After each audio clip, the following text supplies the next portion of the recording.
প্ৰথমতে মই সকলো যিসকল আমাৰ ভোটাৰ ৰাইজ তেখেতলোকক ধন্যবাদ জ্ঞাপন কৰিম। তেখেতলোক সকলো ওলাই আহিছে বৃহৎ সংখ্যাত আৰু তেখেতলোকে আহি নিজৰ গণতান্ত্ৰিক অধিকাৰ সাব্যস্ত কৰিছে।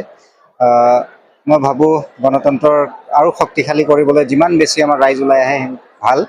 চ' আজি এটা ভাল দিন আমাৰ কাৰণে। প্লাছ কোনো পলিং ষ্টেচনত একো তেনেকুৱা আমাৰ প্ৰব্লেম হোৱা নাই।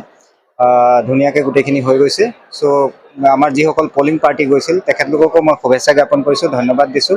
তেখেতলোকে বৰষুণৰ মাজতো বহুত কষ্ট কৰি গোটেইখিনি কাম তেওঁলোকে কমপ্লিট কৰিছে ধুনীয়াকৈ আৰু বহুত আহিও পাইছে। কেইটামান পলিং পাৰ্টি এতিয়াও ৰাস্তাত আছে।